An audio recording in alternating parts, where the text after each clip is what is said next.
Ring, ring. Hello? Oh, hello. May I speak to David Grissom, please? As a matter of fact, he's available. David Grissom, there you are. Emily. Nice to see you, David Good to see Grissom. you, too. Good to see you, David Grissom. Welcome to the Lipstick Pickup Podcast. Thank you. I'm so glad to have David Grissom here on my podcast, and I'm going to get into why I'm so honored to have him here. David Grissom has got such an accomplished career that I can't touch on most of it, because it's so rich and varied and long.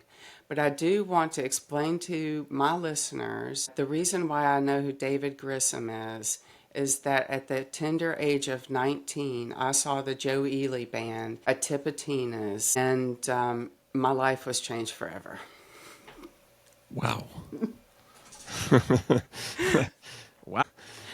It's true that I did not wear Western wear until then, and then I started wearing Western wear. And I want you to know right now I'm wearing a pair of Lucchese boots.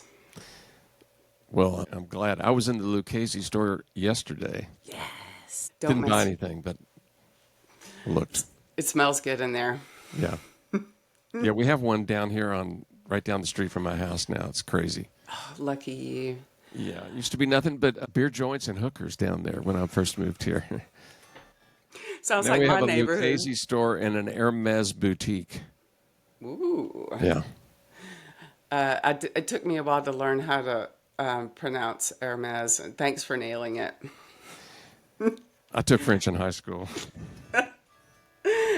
I saw David Grissom with Joe Ely I don't remember what year it is, but I remember I was 19, and I want to explain to David why 19 was the golden age to be sing music in New Orleans at that time.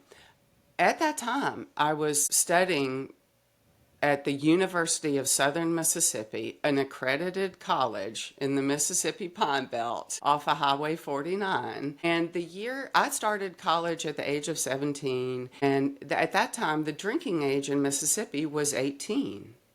And so you went to college and you drank. Now, but it was not just about drinking, it was about the nightlife. You went to bars and you saw music, live music. You saw them in bar rooms in Mississippi at that time. And I think my sophomore year, they raised the drinking age in Mississippi justifiably, 21, but over in Louisiana, they still had the very permissive age limit of 19.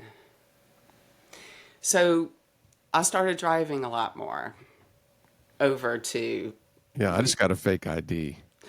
Well, I could do those too, but it was in a small town, it was more difficult to do that. They knew you, yeah. You know, you got busted once, you were kind of in trouble. Yeah.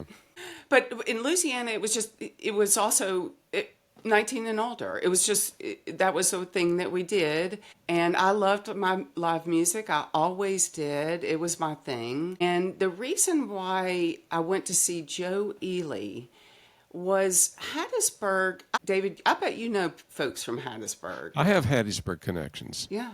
Definitely strong ones.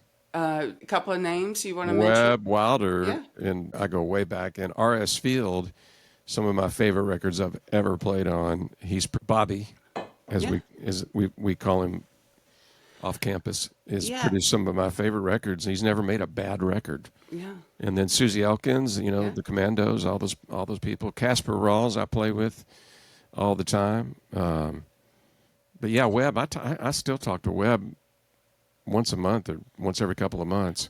I see him. When I was going to school in Hattiesburg in the 80s, it had a vibrant music scene that was going on between Austin and Hattiesburg. People were moving back and forth. Susie, Webb. The Drapes. The Drapes. Okay, Mark Hagg, who was the bass player for the Drapes. Do you remember him? I didn't know him, no. Yeah, he was in the Drapes. He was one of my dearest friends in college. And he is the one who turned me on to Lucinda Williams and Joe Ely and a bunch of other people. Because I think he did some time in Austin, but he got married and he had a family young, and that sideline, he stayed in Hattiesburg, and he was one of my friends, his wife Betty. They were just a handful of years older than me, but they taught me a lot about music. And Mark played around Hattiesburg, and he's the reason why I knew so much about Austin music. I've never been to Austin as an adult, not once. And To this day? not once. You should have come. You should have come 30 years ago. I know. And I wonder, I think to myself, the reason why I didn't make it there is it was coming to me in a lot of ways. Mm-hmm. And when I was seeing things in New Orleans from Austin, because New Orleans, Austin. Yeah. That's why I saw Joe Ely so many times. Yeah. That's why I saw so many of these other people so many times. And I started to have a flair for Texas, even though I wasn't technically going there. You know, about a month after I moved to Austin, I got a gig. My first real gig was Lucinda Williams. And I got down here naive, as green as you can imagine. And I just, out of the blue, I called the writer for the local newspaper and to ask the music writer and said, do you know anybody that's looking for a guitar player? And a guy named Ed Ward, who was cantankerous, you know, I'm like, if I knew what I knew now, I mean, I never would have made the phone call. But what I got from Ed was, I'm not a matchmaker, but if you're any good, here's a phone number. Her name's Lucinda. You can call her. Well, I got the gig, and like 2 weeks later, I'm in a car with Lucinda and Ed. Ed's in the car, too, and we're all driving to go play the New Orleans Jazz and Heritage Festival. I grew up in Kentucky. Mm-hmm. I'd been in Austin for like a month, and on the way down, we stopped in Lake Charles. They had some friends that had a crawfish farm, and between 12 of us, we ate about 80 pounds of crawfish, and then drove on and stayed in the Quarter, and at our hotel in the Quarter was Richard Thompson, Roy Orbison and his band, and Grandmaster Flash. We were all hanging by the pool. Let me tell you, I thought my life, and I realized at that moment my entire life had changed, and we didn't go to K. Paul's. We went to Dookie Chase and all the inside, you know, the place where the locals knew to go, and rode over in the van with Roy and his band to hear their show. And first time I ever had Boudin and Tasso, and Clyde, Lucinda's boyfriend, told me how you can put Boudin on the radiator, and by the time you get to Lake Charles, it's almost done, but by the time you get to Austin, it's just right. You know, so I kind of fell into that. My excitement level about living went up really high when I got to hit New Orleans the first time. Same. And that's why I'm going to back up and tell the listeners that I know exactly who you are for years and years and years, but I never met you in person until the summer of 2019. My friend Eric Gamble was staying here at our house, and Gary Bohannon, who works at Carter Vintage, is a friend of mine, and I told Eric, hey, I'll take you to Gary. You can meet my friend Gary, and it was Americana week, and we were making the rounds, you know, We were going to, hey, let's go by Carter and then go have some lunch. So we're standing there back behind the service department, and I don't know if you even remember this. But I remember, yeah, I was in town playing with Rodney. Yes. Yeah. Another reason why I love Rodney Crowell. So I'm standing there with all my pals, and my husband Kevin is there. I think it was a Saturday morning, and you came walking in, and you have a distinct tone, and you also have a distinct look that has not changed very much. Just grayed a little bit. It's called silver, Mr. Grissom. Silver. You made an impression on me. I'm going to say the reason why I really hooked into the Joe Ely band is they were rock and roll. I was not an Americana person prior to that. I was a bit of a punk and an Anglophile. And I had told you in a previous conversation that I went to mostly African-American schools. It affected my parents were Anglophiles, and I learned about Shaka Khan and everything else at school. So I wasn't really privy to what's now known as Americana until then. So I go to see the Joe Ely band, and this is rock and roll to me. And there's a reason why. You know, in his incarnations, he's so fabulous. But, you know, you were playing with him, and it had a certain energy, I'm going to say. I went back to YouTube and spent some time reminding myself why it made an impression on me. And you had a distinct look, and you also had a distinctive guitar, and it made an impression on me. And it was very rock and roll. And then people are saying, yes, Joe Ely, he knew the Clash. He worked with the Clash. He toured with the Clash. I'm like, okay, I get it. It all makes sense to me. Lucinda Williams, she's punk. She's, it was reimagining what I thought was roots music. And you had a big part in that. And it was, tender age of 19, and it really influenced me a lot, the way I started listening to music. And I had the same experience in Louisiana because I was raised in Jackson, and we did go back and forth. But when I started spending time there like you, and the food, the fact that it's unique to everything. And if you grew up in Louisville, you did grow up there, right? I did, yeah. Yeah, I know it must have been very different. It was really different. But there were great things about it, too, There was not that much going on, but, sometimes when you're in that environment where there's not that much going on, when you find something that resonates, it means that much more. And so, like, I would... downtown Louisville was not the safest place to go to, but I would go down there, and we had a place called the Great Midwestern Bluegrass Hall, where I got to sit within 10 feet of Norman Blake, Joe Pass, Vassar Clements. I would go down there and do that, and then there were some other kind of funky rock clubs where I would see an occasional really good blues player. So but it was more the bluegrass stuff than anything there. That really influenced me to this day. Even when I'm playing electric guitar through a loud amplifier, can still feel identified subconsciously, know that Doc Watson and Norman Blake stuff that I was so enamored with then is still in there. So that was as sort of barren as it was, and it's a lot. There's a lot more going on there now than when I was growing up. You had to really go look for it. And I think that's, when you have to really go look for something and you find something cool and inspiring, like I said, we would just dig into it. I had a couple of buddies that I played with, and we would just dissect.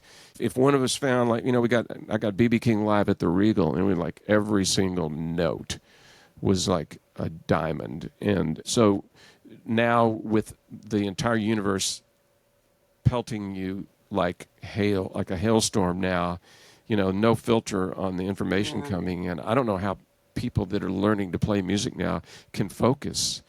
Yeah, that's a great point. And the whole way that I learned to play music was I got a guy in the neighborhood who showed me how to play House of the Rising Sun and Sympathy for the Devil.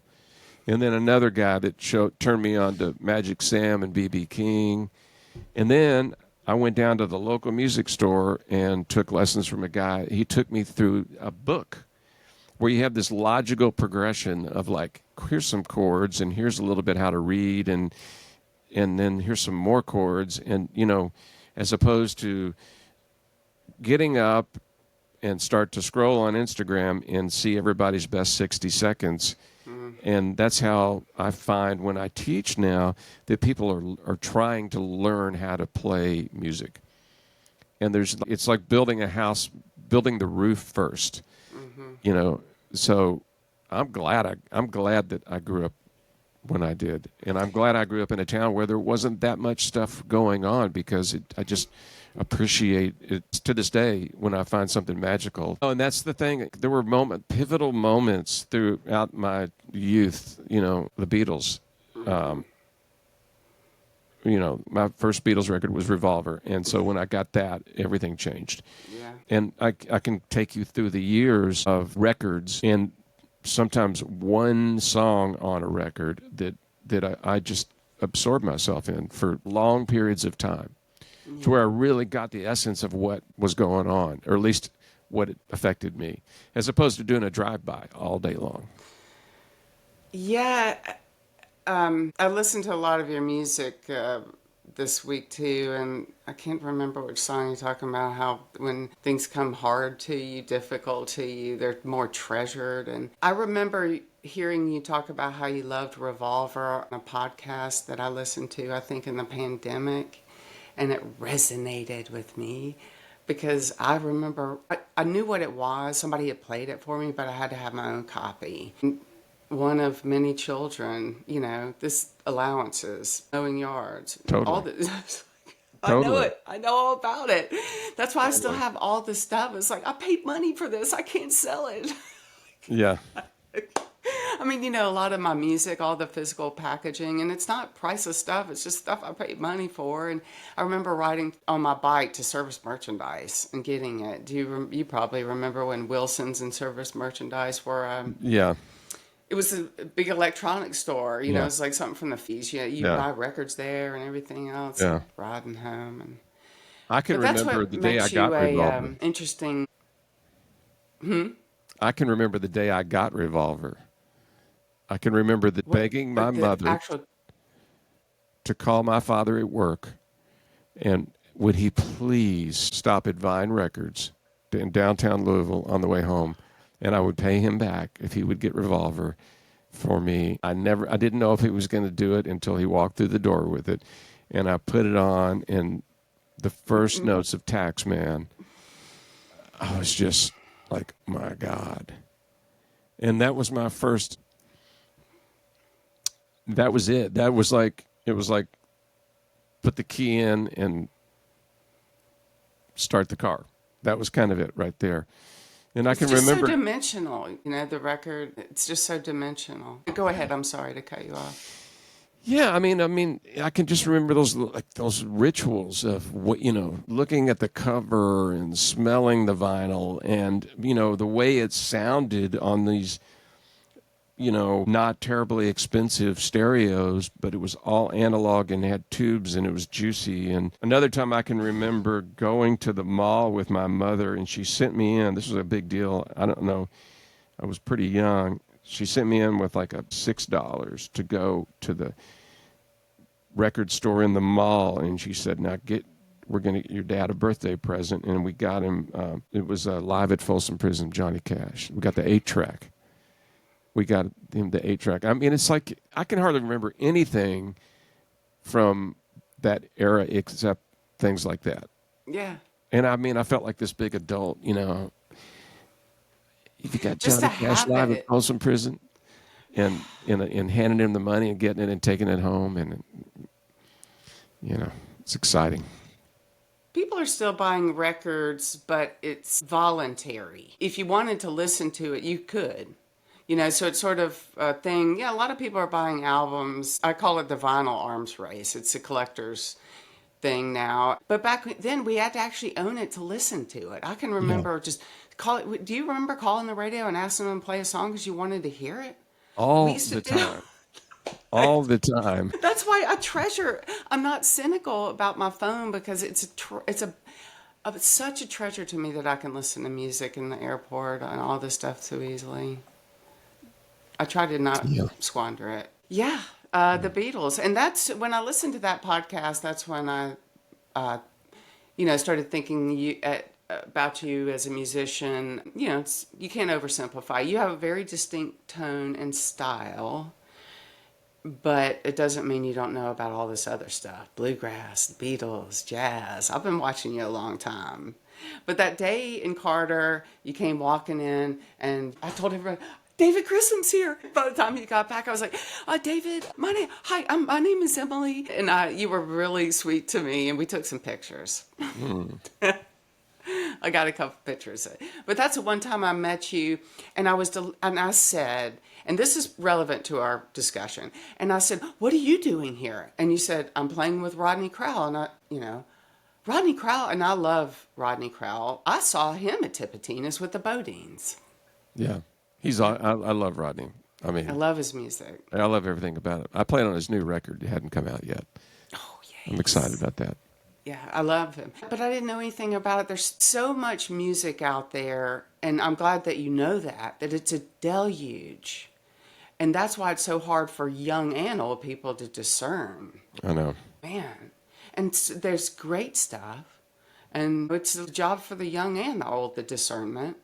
Because I didn't know about that record, and you were going to play with him on an in-store at Grammys, and I went. I bought the bracelet and got the record, and I got to see you perform acoustically, which that had not really happened.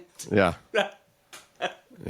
So anyway, anyway, that was the summer of 2019, and we've been connected on social media, and always love following everything you're doing. I got to get to Austin one of these days, and I'm going to get to one of those shows at the Saxon Pub. That is on my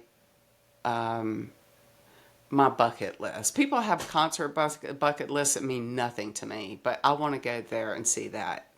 Yeah, I Soon. mean, 99% of the time, yeah, it's a that's a really fun gig for me. 99% of the time, that gig is really, really meaningful and cathartic. For me, it's probably as much fun. Most of the nights are as much fun as I've ever had playing music, just because it's just anything goes, and it's just that whole the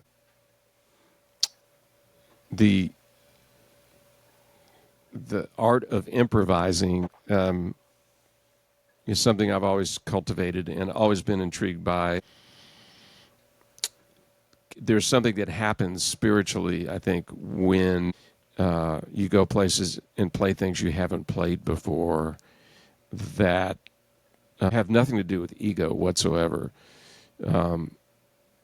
It's sort of just an out-of-body kind of thing in a way. And, I mean, yeah, we do a lot of fun, light, rocked out stuff too, but there are times when I'm playing with these people, these musicians that are like really, really freaking good and have pushed me to take chances and to grow. And to continue to grow is incredibly rewarding, because I've never, when I feel like I'm not growing, I get really depressed and I lose interest. So it's Tuesday nights are a chance to just see what's going to happen. I got to see it. The audience is a big part of the whole thing. Yeah. And it's 75 to 125 people, and it's as much fun as I've ever had. I love hearing that, because a guitarist like you that's done so many things, which I promise I'm going to get into, I'm sure that that's your greatest pleasure right there. Improvising, growing. When you're green, you're growing. When you're ripe, you're rotting. An old boss once told me.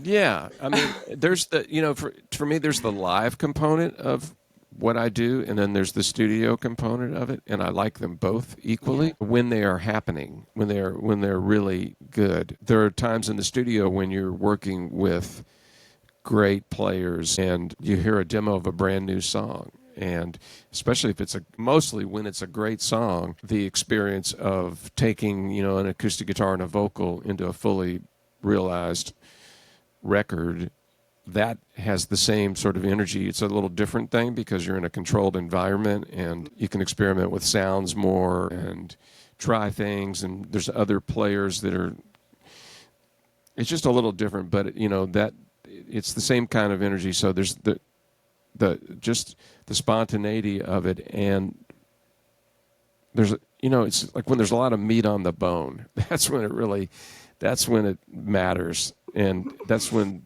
it's enjoyable. I mean, I've done hundreds of sessions where the music really didn't affect me that much, but I still love the experience of playing with other players and getting to play with other great players. When you you hear a James McMurtry song for the first time, and then you make the record, or a Rodney Crowell song for the first time and you make the record, that's a pretty cool experience. Yeah. And I want to give a shout out. In preparation for our talk, I wanted to go check out a podcast that I'm not qualified to do. I'm not a musician. I don't play guitar. And I know that you've done a lot of podcasts with guitarists, but I'm not a guitarist. And I wanted to listen to a recent one, and it was Music Makers and Soul Shakers with Steve Duncan. And it was just recently done, and I enjoyed it, as he's a guitar player. Mm-hmm. It's two guitar players talking, and I enjoyed it. I found it relevant to me even as a music lover, but there's lots of information in there about all of your session work. And David, I had no idea until recently. And this is funny that we never met because I live here in the heart of Nashville. I live right around the corner from the Sound Emporium. Mm-hmm. So I could have run into you in the back parking lot. You could have. I ran into T-Bone Burnett in the back parking lot one day, and I was wearing a Joe Ely T-shirt, by the way. So you automatically you're in good graces. He was really nice to me. It's a long story, but he was nice to me. We didn't get too friendly, trust me. He's T-Bone Burnett. I just said, Mr. Burnett, I could have run into you there. I had no idea about all the work you've done in Nashville, and it's not that I'm checked out. It's that it's session work on a lot of music that I'm not really know about, and great stuff. And I had to Google a lot of it. You know, you talk about, I didn't know who John Anderson was. Yeah. John Anderson is awesome, man. God. So I went and listened to some of this stuff, and you know, it's David Grissom, but I had no idea that you did that much session work over the years. And then you tell the story in this podcast with Steve Duncan, Music Makers and Soul Shakers, about you having gear here in cartage or whatever you gents call it, gentlemen and ladies, and that you lost a lot of things in the flood. And I had no idea. And then you talk about in either that interview or a written interview that I've read, that you had a Jerry Jones baritone that was in the flood. And you lost some other guitars. Yeah, I threw a Collings acoustic that Bill Collings made for me himself into the dumpster because it exploded. And then I had a Jerry Jones 12 string that it kind of exploded. But ooh, for the audio listener, I did resuscitate this one. Awesome. It suits you, Man in Black. Yeah, I had to glue it back together, but this one made it. Yeah. This one made it. It's a Jerry Jones baritone guitar, and these guitars have been described lovingly to me as something to have. You got to have one. Yeah. They're like Dan Electros that really tune up well, Yeah. you know.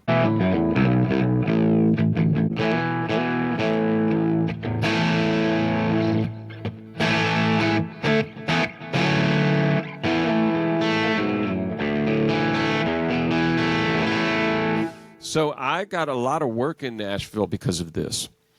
Really? I did many. I started going there. My friend Blake Chansey, who produced a bunch of huge records, brought me there to do that John Anderson record. Mm-hmm. And Paul Worley was co-producing with him and playing acoustic guitar. And I think Blake took a big chance and said, Paul, trust me, this guy, you're going to like him. And it went well, and Paul started hiring me for everything. And I had a great, 10-year run in Nashville. About the time the flood hit, CD sales fell through the floor, and then people stopped buying music, and the CDs went out, and then, a whole new crop of players come through. So I just quit. I really hardly ever went to Nashville. I was there 2 weeks ago for the first time in a long time. I was at RCA, probably not far from your house, Dave Cobb's place now. But I would end up on a lot of sessions with two electric guitar players. And a lot of times it was like Brent Mason. And when Brent was on the session, I was never going to pick up a Telecaster. There's no way I was going to pick up a Tele in front with him there. So I was sort of in an informal way. If there were two electric guitar players, I was sort of more the rock guy. And in an effort to find my place in the sonic spectrum, a lot of times, many records, I used this guitar, and probably in a little different way than some people. Like I would play chords with it, and it kind of fits in between the bass and the guitar. This one's tuned to A, but I used it. I started going. There's a Chris Knight record, that first Chris Knight record. That song, It Ain't Easy Being Me. John Anderson cut it too. I played on both versions of it, but then there were a couple of producers, man, I just it seemed like every other song I played on, I was playing this baritone guitar. I don't know if the bass players were all happy about it because I was getting in their territory a little bit, but it was He's coming for me. I use these a lot. I I love hearing that. Okay, now it's full. You and I have fully intersected because you have a very distinct style. You have a distinct relationship with PRS Guitars. It's what you're known for. You look, Google image David Grissom. He's holding a PRS guitar. And Yeah. I love hearing that you have this reverence and history with Jerry Jones, which was a luthier that handmade loving reproductions of the Danielectro-esque guitars, mostly made of masonite with lipstick pickups. I have acquired some. Yeah. I have his baby sitar over my shoulder. Yeah. I don't play it, but I lend it out. Yeah. And I'm proud of Jerry Jones. If I ever meet him, I'm going to tell him I'm a big fan. He was I haven't talked to him in years, but he was a sweetheart to me. I needed on the third John Mellencamp record I worked on, we cut a song called Human Wheels, and I played a bunch of different guitar parts. And then the chorus came in, and it had this big baritone part. And so to play it live, I had to have a double neck with a regular guitar on top and a baritone on the bottom. And he churned that thing out for me in like 3 weeks so we could go do Letterman or Arsenio Hall or whatever. I think it was Letterman. That's behind me too, that big giant thing. I'm going to make you show it to me. I had no idea that you had that history with that guitar. The reason, my ruse for having you on this podcast is last year you posted one of your streams, you often show a PRS and then another guitar because you have other guitars. You're a professional guitar player. It's not just, you have to have these other ones. And you posted a picture of that. And always in the back of my mind, the whole time I've been doing this podcast, I'm going to get him on there because he's got a Masonite guitar and I want to hear about it. Yeah. And now that I know that you spent so much time in Nashville, right underneath my nose, by the way, I moved here in 2005. That I never ran into you anywhere is strange and a miracle because I was always out live music, Americana Fest, events. And, and if I'd seen you, I know I would have recognized you. But it makes sense that you would have these Jerry Jones guitars because he was a Nashville guy. He was taking care of you all. A lot of the traditional way of using these, especially with the 6-string basses, was to double the bass line. With a cleaner tone, like a lot of other times in my life, I sort of came in like a bull in a china shop, if you will, and used them in a little different fashion.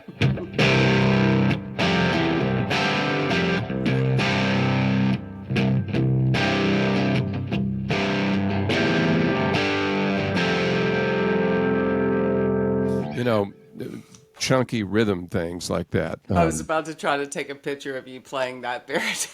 I'm going to have to watch this.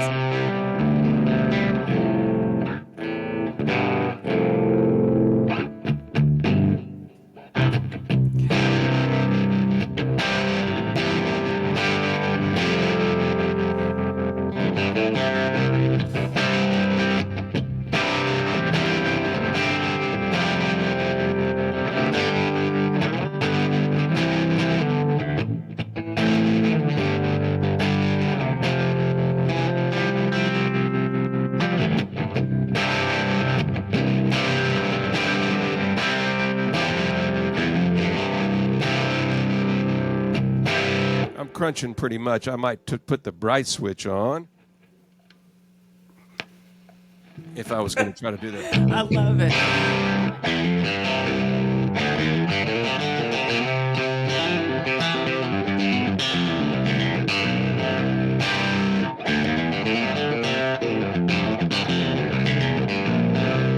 So that's Norman Blake right there.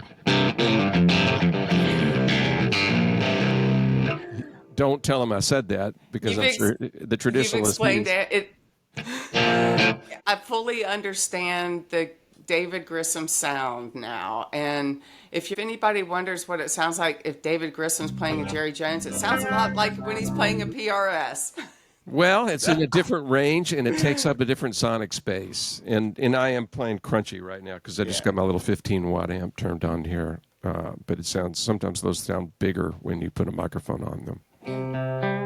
And I got a new microphone for my electric guitar. I bought a 50s RCA BK5 ribbon microphone. I just got it off a Reverb, so it's pretty beefy sounding.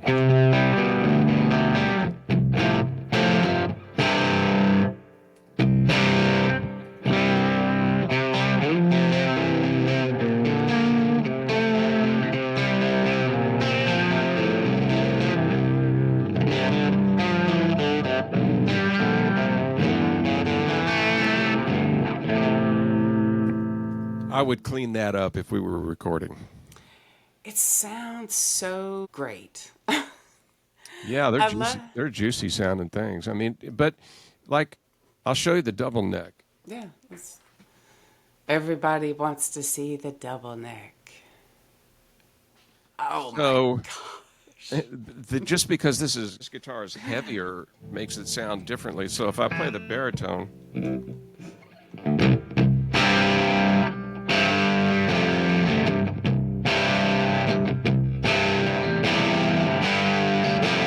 There's more clarity there. This guitar hasn't been underwater for 2 weeks.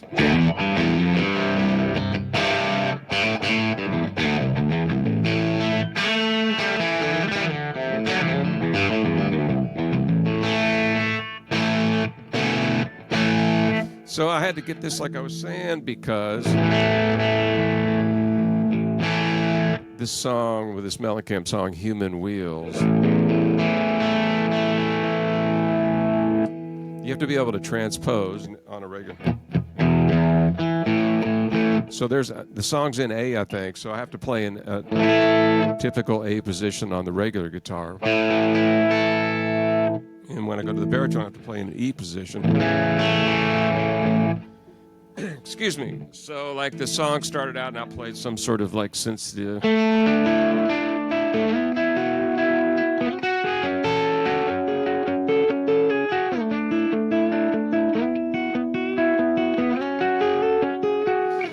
And played the chords throughout the song like that. And then when the chorus comes in, it's, you know.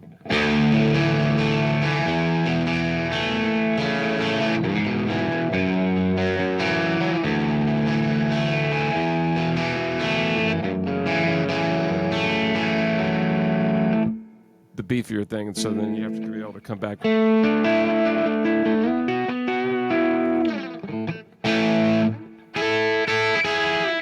And then I had to play the solo live that I played on my PRS, and so you have to combine 3 or 4 parts into one guitar to play it live. That's why I had this guitar built. I cannot wait to go trawling, not trolling, trawling, like fishing, YouTube to find it. I know I'm going to find it. Do you know why? I've seen his double necks, and they're not all Longhorns. I'm interested why you guys went with was it just to do the retro look, or were his double necks always Longhorns? I think so, but I mean, sometimes he would have a baritone and a 6-string bass. I mean, you could ask him he could do anything. Yeah. I imagine he could do like a Mando guitar on top and a 12-string on the bottom. I mean, they're screwed together, so it's not like, he had to redo a computer program every time if he wanted to change the, he could if you wanted to do a 12-string, you put a different bridge on and a 12-string neck. Mm-hmm. But as far as, I thought they were all Longhorn shaped. I may be wrong. I have a lot of Dan Electro catalogs, so I've been able to really learn the models, but Jerry, he would do this, and he made that one for you. He did. Yeah, so I don't know. I'm not quite square on everything he made because I see some exotic things sometimes, and so I don't know that. He not only made it for me, but he made it in like 3 weeks. Like from when I called him to when I got it was like 3 weeks. So definitely, and was much appreciated, and probably helped me keep my gig. I'm going to take a snippet of this video and I'm going to send it to my cousin who knows him. And I'm going to tell my cousin, send this to Jerry and tell him that David Grissom and Emily Vardaman from Jackson, Mississippi wanted to tell him to know that we appreciate his craftsmanship. Yeah, this guitar served me really well. And the 12-string, too. It's my favorite electric 12-string. I've had many people tell me that. Yeah. And it's just another uber qualified opinion that's the one they want to tour with. What is people's reaction to that thing when you To break it out? this, Yeah. I mean, every time I brought it out, it was like you could feel people going, ooh, you know, it was like, are they going to do Stairway to Heaven or what? You know, and yeah, I mean, it has an imposing presence, you know. Well, I think that you make a great Texas cowboy from so it suits you, David.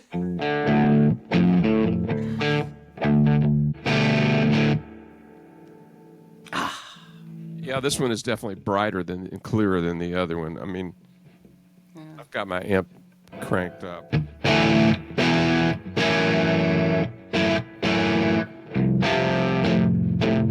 But I would use it a lot like, you know, I could capo it, for instance, and use it like, so it didn't have to be so low on records. Like if the song was, you know, in A flat or something. And, you know, normally on a regular guitar in A flat,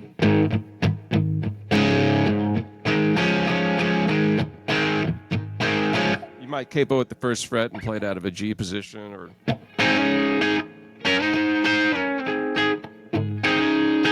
But if the other guitar player was doing that, I might capo here.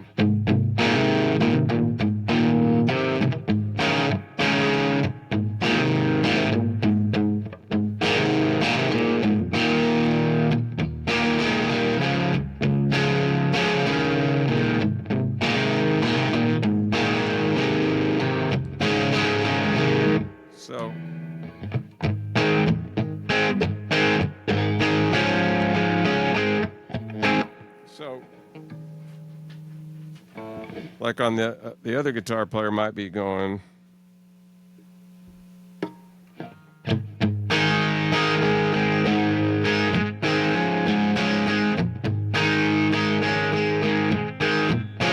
And down here I could go.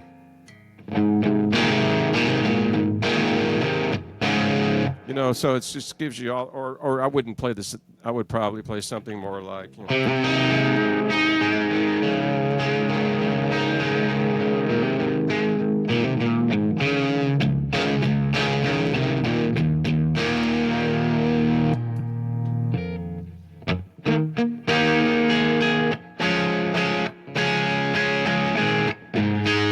So you can do the, you know, just wide, you have this wide spectrum of things that I don't think people utilize as much as they could. You know, it's like with capos and baritones, you can really open up a whole nother world of sonics. This whole baritone guitar thing I find fascinating because Dan Electro was the pioneer. People have challenged me on this, and just I want them to know that if you go to Wikipedia, which is not always right, but big picture, it originated with this 6-string bass sound, baritone. You know what they wanted to. They were all. It was an arms race at that time, guitar building. But Dan Electro was a pioneer in a lot. They were inexpensive guitars, but they were still pioneering with inexpensive guitars. And yeah, definitely. I mean, they made all these shapes up. I mean, it's like, how cool! It's just so wacky. It is. There's a lot of young groups using them for their tone, but also for their style. You know, Jimmy Page, I mean, did amazingly cool stuff with electro. Yeah. You know, I mean, early on, really, he used it way more than people realize in the studio. And then, like the early Royal Albert Hall show, you can see him using it. He was onto it quick.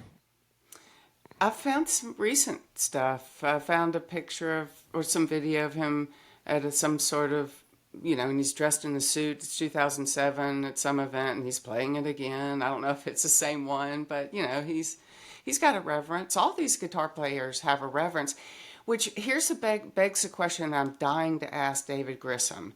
Did you ever have any of these amping cases or any of these stories about first guitars? What was your first electric guitar? I'm sure you've been asked, but... My first electric guitar we rented at the mall. It was a Harmony, and the strings were about that high off the fretboard. And once it became apparent that I was going to stick with it, I got a Fender Mustang. That was a real guitar. Okay. That was a big deal. Yeah. Competition orange with racing stripes. Amazing. Yeah. That was cool.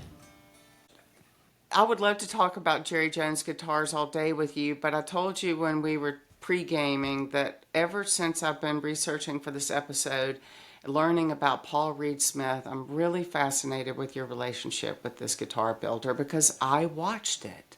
Mm-hmm. I was looking at the dates. I'm a numerologist. The reason why it was all 1985 is the year I graduated from high school.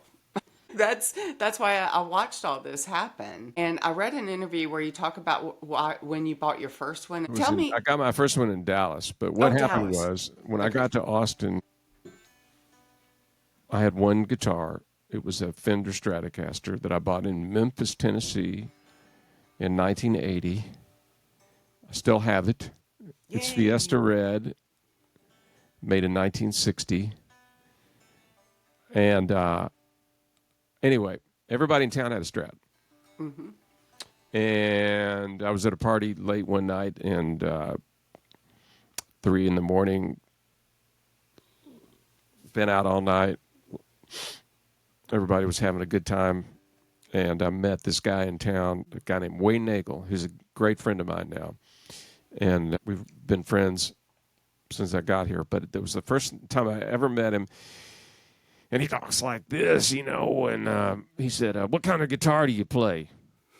And I said, well, I got a Strat. And he said, well, that's good, because if you don't play a Strat, you ain't shit. And okay. I woke up the next morning, and my first thought was, I need to get a different guitar. No disrespect to Wayne, but I was like, okay, I don't know why I felt like that, but I did. And I had opened up a Guitar Player magazine, and I saw the picture of the seafoam green Paul Reed Smith, and I'd never heard of Paul Reed Smith. But something inside me said, check that out. Because I was kind of into surfy stuff, and custom-colored fenders, and this was the seafoam green, but it had humbucking pickups. And I went to Dallas and got it. I traded. I'd since gotten a Fender Esquire, a 1959 Fender Esquire. A dealer up in Dallas had a Paul Reed Smith, and I went up and played it, and I just got this feeling like I should get this guitar. I asked him if he would trade me the 59 Fender Esquire that's now worth about $30,000. And then he said, well, I can trade you the guitar, but I can't let you have the case. So I had to pony up $100 to get the case. So Esquire and $100 got me the guitar. And about the same time, I got my first real Marshall amp. And so the combination of the PRS and the Marshall amp changed everything for me. It was like I had some adult equipment, and especially mainly the Marshall amp. I mean, a Fender Strat is definitely an adult guitar, but I mean, it was just something different. And all of a sudden, all these sounds that I remember hearing growing up, Duane Allman live at the Fillmore, the first couple of ZZ Top records, their sounds were there all of a sudden. I couldn't get that out of a Strat. And then I got the gig with Ely, like right at the same time. And so, I had listened a lot to Lloyd Maines, the pedal steel player, and I was already doing a lot of pedal steel things. Before I even moved to Texas, I was enamored with Albert Lee, that whole pedal steel sound on guitar. And so then I jump into the Ely band, and Lloyd's playing his pedal steel through an overdriven amp, and it was like all this, the PRS and the Marshall, and it just I kind of found a little bit of a niche that I didn't have before. That wasn't like approximating somebody else's tone as much as I maybe had been leaning towards. When I pick up a Strat to this day, I play a little differently. But so the PRS was there at the beginning of the Ely band, and it was just kind of like a Telecaster on steroids. And so I could do all the pedal steel bending and everything, but in the small band format like that, it was basically Joe up front with the guitar, bass, and drums behind him. I was carrying I had to have a big flat foundation for him to sort of make the energy happen in that band. Yeah. And that combination worked. I saw it with my very own eyes. Your guitar looked different, and it was different. So can we look at one of your PRS guitars? You had a Yeah, I mean, one. I actually have that original guitar here, but It's fine. I got another one that It's I've fine. used for I'll 1,000 be years. impressed. It doesn't matter which one. I've been reading up on all the ones you've got and your long history. And that's why I was like, wow, I'm going to get to talk to him about this. I had no idea this was all ground zero, and I watched it as a fan. Yeah, I mean, this one, this is a 2010. I've played it a lot. I've had it refretted once, and it's got some nice battle scars. But these guitars, I take them around the world, and I don't have to worry about them. They don't get. I mean, it's really hard to mess one up. Tell me one battle scar on there. I can't see. It's beautiful Can you gold. see all the? I'll have to look at the video. Oh, I see. Yes. Yeah, A all the little bit finishes of. gone there. Tell my listeners what model this is. This is my signature model. It's called the DGT. D stands for David. G David stands. Grissom tremolo, because a lot of the PRS guitars did not have a tremolo. This thing here that makes the notes go.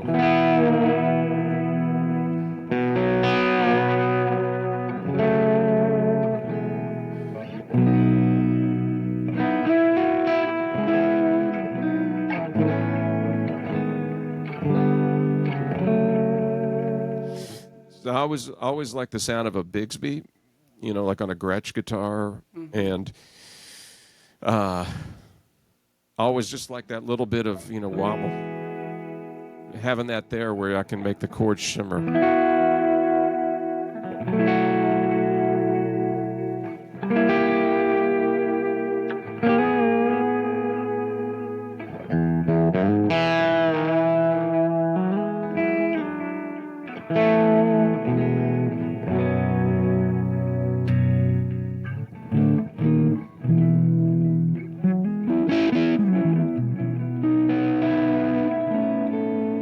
Anyway, that's what the T stands for, is the tremolo. Although it may technically be a vibrato, I don't know. I didn't want my name on the guitar, so it just came up with some initials. That's as far as I wanted to go. I didn't want it to have my name. I don't want to play a guitar with somebody else's name on it. I like that. I like your thinking there, because another thing I'll tell the listener, if you want to hear more about David's career, you can check out any of the podcasts he's done with guitarists, but he knows something about humility. I've read enough interviews with you, and that's why I was looking forward to talking to you, because you're articulate and you have a lot of humility for somebody with so much talent. Well, I've realized over the years that I know only a little, and Same. that's what I like, the idea that I can learn more. It's a promise. I would be depressed if I thought that I was as smart as I'm ever going to get, because I need to learn some things. It would be the quickly. worst. It would be the worst feeling in the world. I mean, why? Like, if I was as good as I was ever going to get, I mean. So how did you and Paul Reed Smith meet first? I mean, he obviously, yeah. Go. I'm sorry. I bought the first guitar, or I traded for it. Mm-hmm. I got taken advantage of when I traded for it. I won't tell you the dealer's name. And then I was at a guitar show in Dallas a year later and met Paul and told him, he heard me playing at a booth. And he just kind of came by and introduced himself, I think. And I told him I had one of his guitars. And he was like, "You do?" And I said, "Yeah, I bought it." He listened to me play for a while, and he said, "I really love the way you play. I would like to give you another guitar." And that was kind of it, wasn't like, "If you'll sign on the dotted line," it wasn't anything like that. It was like at an informal guitar show in Dallas, and said, "I'd like to give you a guitar." And we must have exchanged phone numbers and information, because I got a call from a wonderful person at Paul Reed Smith named Bonnie Lloyd, who I worked with for years there when they were a very small company. They sent me a gold top PRS that I used forever. And I can remember to this day, as these memories we were speaking of earlier, I can remember being in my one-bedroom apartment on South First Street in Austin, Texas, knowing that guitar was going to come that day. And I had the windows open, and I could hear the UPS truck pull out front and drop that guitar off, and taking it inside and getting it out of the box and looking at it and go like, somebody gave this to me. Oh, my God. And it's gold. And it's gold. So you opened it up. So we were making a record with Ely at the time out at his house. And I think it was definitely Lord of the Highway, the first one, I think. And so I took it out there and we played it on a track, and I left it on a stand. We went home, and I came back the next day, and I'm walking up to the studio, and Joe comes out with this really kind of like concerned look on his face, and he says, "Man, I am so sorry to tell you this, but we broke your guitar." And I'm like, "You did? No, you're messing with me." And he goes, "No, really, we broke your guitar." So this is back when his studio was kind of a cabin, and he had window units, air conditioning units, and he and a guy were going to change out the air conditioning unit. And it should have been a simple thing, one grabs each side of it, and they neglected to move my guitar that was underneath it. Well, what happened in Texas, we have fire ants, a lot of fire ants, and they're attracted to Freon and things like that. And so they get the air conditioner out, and the head fire ant gives the signal to all the other fire ants, bite them now. And so they started to get stung and bit, and they just dropped the air conditioner on my guitar. And so it broke the headstock. It's back behind me. I should have gotten it out and showed you. But it broke the headstock here, and I was like crushed. But for $25, I got somebody to glue it back together, and it seemed fine. Yeah. And then about 5 years later, after I'd worked on the first James McMurtry record, I went out and did some shows with him. In Los Angeles, we played, and I remember some stagehand walking down the concrete walkway with my guitar on a guitar stand, not holding the guitar, holding the guitar stand, and watching it go face first onto the concrete, and it broke it again. Yeah. And so previous fracture. In a different place, it broke it again. Oh, really? But the craziest thing is I swear it sounded better after it was broken and glued back together. I could just be telling myself that, but it played in tune perfectly, and it was like, okay, I'm not going to let you down. I trust you. Anyway, this is a later version of that guitar. I started making all these changes with Paul on the guitars to get him to do a little more of what I wanted them to do. I mean, what he had going was awesome, and I helped me find more of my thing, just by virtue of what they had already been doing. But then I started working with him, changing lots of little things, and we ended up.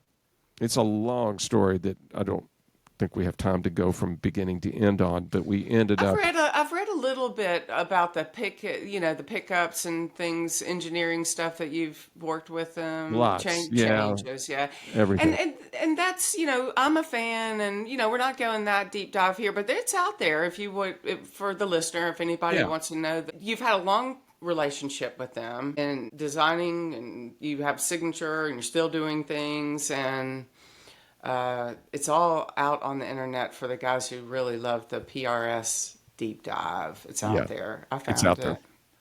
And I also really am enamored with Paul Reed Smith. He's brainy. I like the way he's smart. He's funny, and he was a man with a mission. And I love the Ground Zero story. Went out figured out how I got to raise fund. I got to get some patents. He did the things that you got to do. Yeah. He was driven as a luthier, but he was also a shrewd and competent businessman, which is something that I like. People complain about capitalists, and I go, there's some good ones out there. Trust me. Yeah. Yeah. There's some good and ones. it's not just guitars. He's a scientist. I mean, he's involved in some other technology that's quite fascinating and like groundbreaking.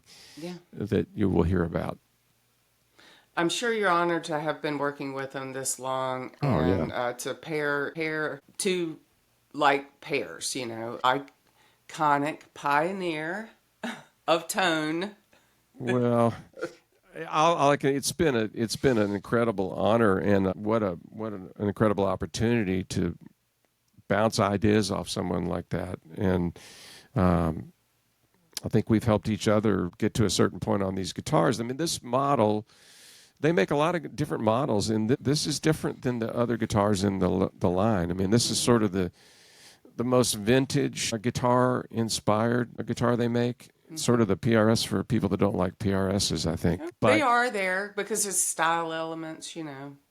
I mean, people. I like the range. The idea that you're doing something for people who don't think they like one. Yeah, or they don't. Or it's not their choice. It's I mean, because people really. I mean, there are so many guitar players that they buy a guitar because Jimmy Page played one, or Hendrix played one, or Hank Marvin played one. I mean, and I get that, and I totally get that, and I did it too. But there are other avenues, and I just personally, when I pick up a Les Paul or a Stratocaster, I feel like people know what's going to happen, and when I pick up one of these, it's a little more of a blank canvas. And I've bonded with them so much that if I have to take one guitar, if I stopped being involved with the company tomorrow, I would still play the guitar. It's your signature style, and I like the bold choice in the 80s because it is pioneering to choose something not only different, but unrecognized. What kind of guitar is that? Yeah. Nobody knew what, you had to explain to people. Yeah. It's this guy, Paul Reed Smith. He's from Maryland. You can It was different, and you told me about people have reasons why they choose guitars, and I've experienced that in my limited self-appointed journalist career. People say, I bought this because of this person. I bought that. That's why they call that Dana the Jimmy Page model. It inspired a lot of purchases. But that one was inspired by a desire to do something different. Yeah. So I appreciate the distinction. And that it's still your thing because I like staunchness. Yeah. I mean, I love vintage guitars, and I like, I love Telecasters, and I love Stratocasters, and I do love a great Les Paul, but, I go to sessions, and I end up playing this thing more than anything else. And so if I'm going to play a different guitar, it's usually something like the Jerry Jones that really is different. So that when you're stacking guitar parts, multiple guitar parts, you don't want to keep using the same sound over and over and over again. Mm-hmm. So I'll change the guitar or the amp or both or the microphone. Or if I'm in a hurry, I can use the same guitar and amp and just capo, set the amp a little differently. But generally when I play a different guitar, it's more that does something really different. The Jerry Jones or Dan Electro kind of thing. Job specific. Yeah. Yeah. I have a funny story to tell you. I knew that when you stopped playing with the Joe Ely band that you went to work for John Cougar Mellencamp because, of my timeline. He took off when I was in high school, very familiar with his music, and he was big in college. I think he's a wonderful songwriter, but I never once saw him live because when I graduated from college, I was on the indie track. As much as I liked his music on the radio and I respected his songwriting, he was a pop star and one of the biggest at the time. And I never once saw him live, and I knew you went to work for him, and at some point, I think it might have been 92. I lived in Atlanta. I was a Georgia girl, but I moved to Atlanta with everything I had in a Honda Civic. I moved here with everything I had in a Honda Civic. I know. That's why I read it. I said, I got to tell him that's another thing we have in Yep. common. Anyway, I mean, it was all beat up when it was like a 82. But I moved to Atlanta. I saw Joe Ely still a bunch when he was doing, I used to see him at the Friday Playhouse and all these other venues. And I was at a Jamaican restaurant on Peachtree Street, and you weren't playing with it. You had just left, and he was doing a tour with Lucinda Williams. And I was at the Bridgetown Grill on Peachtree Street. And I was eating with my twin brother, whose name is David, who is in the Air Force, and he's retired now, but at the time, and I was with his wife, and Joe Ely comes walking in the door late one night. He was staying at the Biltmore, and he was going to be playing at the Cotton Club the next night, and I knew exactly who he was. I ambushed him, just like I did poor David Grissom that day, and he was so nice to me. And he was going to have dinner, and I sat there with my twin brother, and he let me visit with him while he ate dinner and drank a glass of wine. Yeah. And he put me on the guest list for the show the next day. I didn't have tickets because I didn't know it was going to be so big, and it was sold out. Yeah. And he put me on the guest list, and I have the set list right here. Can you believe it? Are you? Were you? I think so. Do you think you were? I saw y'all so much together. Let me see the set list again. Okay, it says, well, I'll read it out and I'll show you. Oh, I can see it. Man, Can I read? Cotton Club. I remember playing Cotton Club sold out, and some of those songs probably didn't get played after I left the band. Yeah. Does it have a date? Do you know what the date was? No, but I took the promotional stuff. He put me on the set list, and I think I grabbed this. I never saw him again. He was like, Here you go. I said, it's sold out. And he goes, I'll put you on the guest list. And I never saw him again. So I don't remember, I have a signed or anything. I ripped it off. I was like, that set list that might have been, if it was for that record, it might have, I probably wasn't. Oh, wait, no, was it the Jim Beam? I was there. Okay. I did that tour. All right. I was there. And it must have been the Go Guitar through you.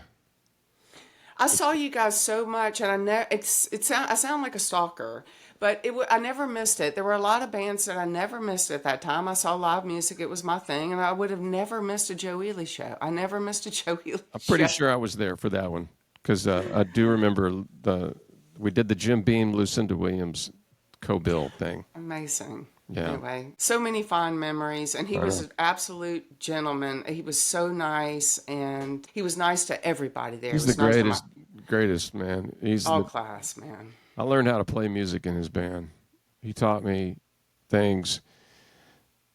He taught me so much. I mean, it was the greatest musical in terms of bands that I've been in. I became a musician in his band, and the generosity that he extended me in terms of the latitude to really stretch out. I mean, there's no way I would be the player I am without him. Just watching how he ran the band, how being in Europe, in Germany somewhere, and the 11 people came, and he literally about burned the house down, just giving 110%. No matter what, the way to pace a show, the sense of dynamics, like the rockers don't mean anything if you haven't got something to contrast, I mean, unless you're the Ramones, where that's their thing, you've got to pace the show, and that's a lost art. When I see a new band go to a show and the show is well paced, like for instance, going to see Jason Isbell a couple of years ago. I mean, his show was so well paced. It was like, I forgot that people still do this. Yeah, the song order and the setting it up and the sort of the ride he took the audience on. Mm-hmm. It's a little bit of a lost art, I think. I saw some great things in the glory days, and that's why I've never played guitar. I've not had time to. But I do think that I have a relevant voice in this discussion of tone because I've been witnessing some great tone my whole life. Okay, I have eye for talent. I may not know how to play. No.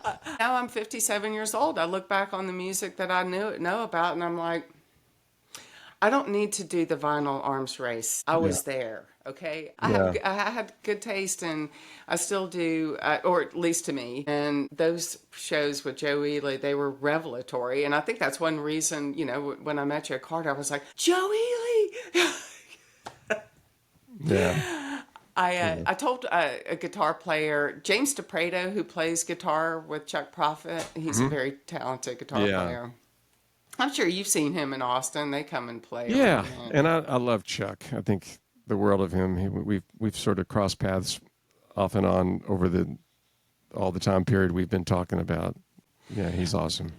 James was here. It was going to be a business trip. He lives in San Francisco too, and I told him I was going to talk to you, and he was like, "Wow, And I told him why, that I had actually met you before and why, and he was like, "He played with Joe Ely," and I said, "Yes, he played with Joe Ely." And James is a good bit younger than me, and he wasn't aware. But the reason why I brought up the John Mellencamp is that I never saw him live, but I did see him in like the summer of 2018 because I was in New York, and Eric knows Andy York, and he got us. I was there visiting, and he went with a group, and he said, "I got a +1 if you want to come," and I saw him perform at Forest Hills for the first time, and I think that's why I was like, John Cougar Mellencamp his live show is incredible, and I know it was when you were there, and that must have been quite a job to get at that tender age in your career. It was exciting. I mean, the band was amazing.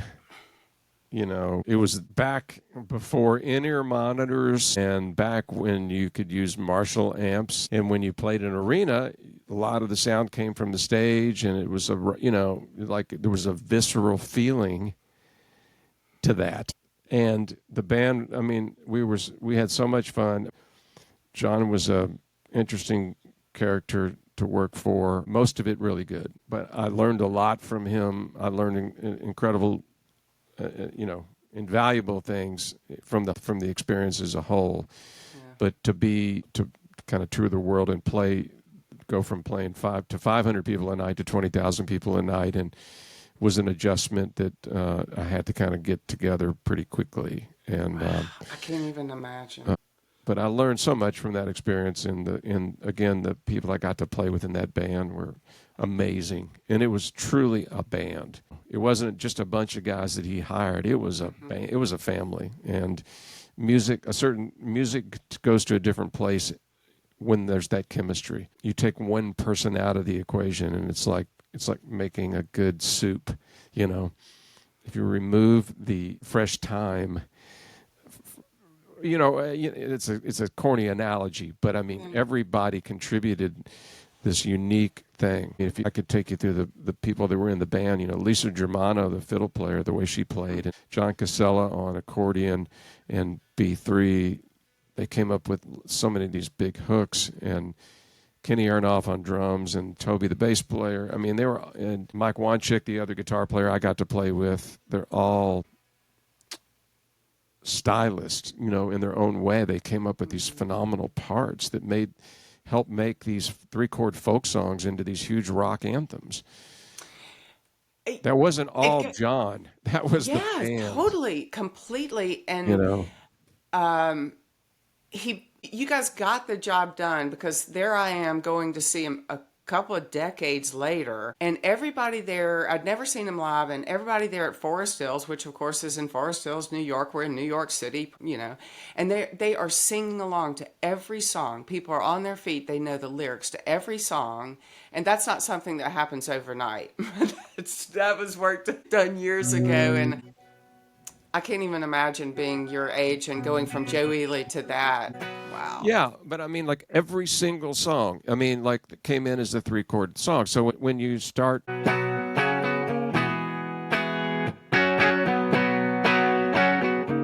20,000 people erupt, and that was Larry Crane, the guitar player before me, that came up with that. I mean, those things we take for granted.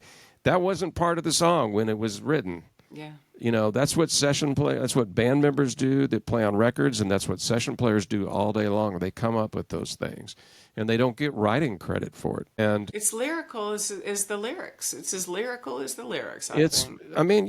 There's like It's just the way it is. Yeah. It's just the way it is. That's what we get paid to do. I love learning about all your session work and quote, unquote. I heard you say this during our podcast. Not going to pick up a Telecaster. Not with Brent Mason in the room. No. This has been the thrill of my life. But I told you, I'm nervous. I hit the big time that I got to talk to you. I have a lot of respect for your career and all the other people that you've had associations with, which is an important part of a career, the people that you choose to associate with. I've been very lucky. Thank you. You got some great history. So I want to tell you something. I told you in our pregame about my dad being a bird watcher, and we're connected through social media, so you know a little bit about my bio I'm known to share. Yes. I said I'd never been to Austin, but that's not true, because in 1979, when my father was putting what is still a very meaningful record into the history books of bird watching, he wanted to cite 700 species of birds in North America, and a lot of them are here. They're easily found, and then the rest of it is chasing rare birds. Yes. And I have been to Austin because he took me there in the spring of 1979 when I was 11 years old, and we got stuck there. You know about floods? Well, there was a flood of 79 in Jackson, Mississippi. Yeah. Yeah, we've had a couple of big floods here, too. Yeah, they form lives and careers all the time. And anyway, we got caught in the airport, and I remember it well. I was exhausted, and I went to go find the part of my dad's memoir. He wrote a book on the subject. It was published by St. Martin's Press, and I've been acquiring used ones because I didn't know he was this successful. I was a little girl, and he passed a long time ago. And so I've been buying copies and sending them to people who help me, and I'm going to send you one. Oh, thank you. But on page 59, he tells a story of being on the Rio Grande, chasing a rare species that is often found in South America and the Caribbean, but if you're lucky, you can find them along the Rio Grande, and it's called a hook-billed kite. And we flew in and out of Austin. There was a birding expert there named John Arvin, and he was a local figure, and he just passed in the last couple of years. And he helped my dad chase birds all around Texas, and I was there with him. Cool. And so I'm going to send you a copy. All right. And end it. I revisited your catalog, and one of my favorite songs, because my dad was a bird watcher, and that really resonates with me, is called, and also the record, How It Feels to Fly. Oh, yeah. Yep. Because birds and music, they go hand in hand. The Beatles taught us that. They This do. bird has flown, blackbird. Yeah. And you use the analogy to great effect in the song. I love the song lyrically about what it feels like to be uncaged and flying. And so I thought to myself when I put this episode together, if David Grissom was a bird, what kind of bird would he be? And I've decided you're going to be the hook-billed kite. Okay, well, I'll have to look that up. Because I saw it. He was with me. My dad took me, and he was chasing it on the Rio Grande, right there in your adopted home state. Yep. And if you look up the hook-billed kite, it is a raptor and a bird of prey, and it is black and silver, and it is really glorious. Well, I knew there had to be some silver in there. It was a very rare. One positive spin on this bird watching thing is that some birds are not as rare as they used to be. That is good. A lot of people don't realize that. Ecology, my dad was pragmatic. They were always changing. We sometimes lose species, but we sometimes gain them, and sometimes they thrive. And there's a lot more hook-billed kites in South Texas, that area of Texas, than there used to be. Yeah, Big Bend is a big birding area, the national park down there. We go there once a year and see groups of bird watchers, and they are a breed unto themselves. I love birders. I think you'll enjoy this book if you go there. Yeah. He took me there. He took me to Santa Ana. All these nature preserves and state and national parks, these are where you find rare birds because they're left undisturbed. That's why you have to go there. Well, I hope they remain undisturbed. Yeah. That's why Texas is birding. There's a handful of states that he had to find these. California, Texas. And Texas was a huge one. And I hope you enjoy this. I'm going to send it to you. I want to get your address. All right. I'm going to send you a Dan Electro and a birding book. Just kidding. Yeah, okay. I Well, cannot thank you enough for helping with my pursuits. it's been my pleasure. Just like Thank my you. dad, he knew how to call the professionals. Yeah. Are you going to hang up on me I now? mean, this was a thrill of a lifetime. Oh, well, enjoyed it very much. Well, do you want to stay forever? My goal was to keep this under an hour, and I'm very sorry, but we had too much fun. Okay, I enjoyed it. I mean, it was a blast. Yeah. Is there anything else you want to add? No, it's your party. Is there a question nobody ever asked you that you wish that somebody would ask? I can't think of that. What's for dinner? We've got roasted vegetables and salmon tonight, but the the piece de la resistance is I'm going to bake some pears for dessert. What do you put on top? Do you put anything on top? Well, what I do is I cut them in half vertically and spoon out the core, put walnuts in, and then I just put a little bit of vanilla ice cream. Once you bake them, and plus the secret is the good quality pears, which this time of year, the organic pears from Harry and David are worth every penny. I mean, anyway, so you bake them till they're like, they have to be just the right ripeness, and when you put a spoon into them, it just kind of falls through the pear. But you get them in not hot, warm enough to start to melt the ice cream, and just a little bit of vanilla ice cream. It's awesome. I do versions of that roasted. Sometimes just put a big pat of butter in that little hole, and sometimes I'll throw cognac in there. But nuts, I gotta try that walnut thing. Walnuts is good. Maybe a little cinnamon if you want. But if the pear's good, you don't really need anything. And I'll whip mascarpone. I like to whip the mascarpone and put a big dog of whipped mascarpone.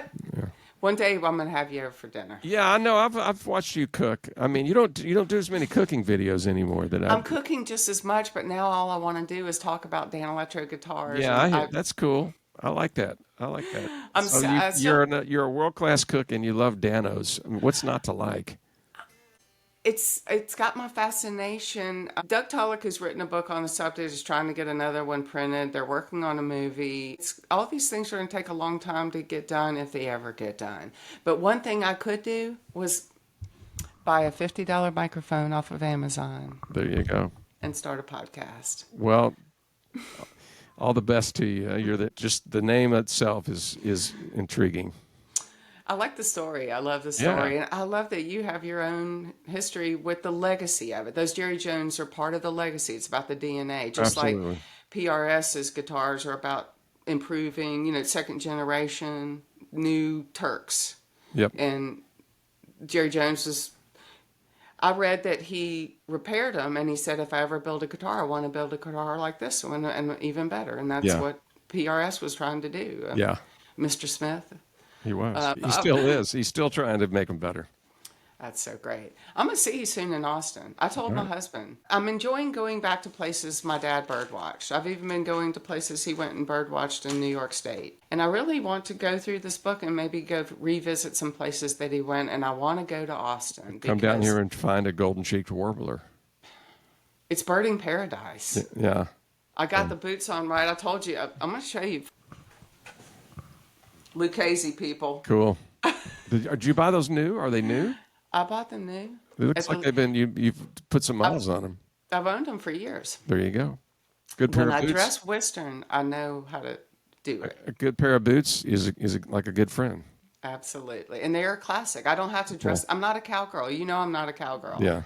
But when I want to wear cowboy boots, I know what kind to wear. There you go. There you go. I mean, there's some great ones. I'm not saying these are the only kind. But it's zen to only have like one cool pair that you really dig and you wear all the time. I love that. They're the entry level ones. They're not anything fancy. They're just brown, classic, and they get the job done. There you go. Thank you from the Lipstick Pickup. And this is Emily Money Vardaman Walters. I explained what my middle name was to David off camera. I may write that song. This is Emily Money Vardaman Walters with the Lipstick Pickup. All right. I gotta have it. My name is Money. My Yep. middle name is Money. So we're going to say goodbye. I'm going to keep you on because I'm going to get to where to mail this. I'm going to give me your address. So, Okay. But we're going to say goodbye to our listeners. I know they're all jealous. I got to talk to David Grissom. Yes. Thanks, everybody, from the Lipstick Pickup and David Grissom. Bye. If you hear excellent tone and the sound of birds chirping, it means you've made it through an entire episode of the Lipstick Pickup podcast. You're as free as a bird now, but I hope you'll join me again soon. Comments or questions? I can be reached at emily@thelipstickpickup.com.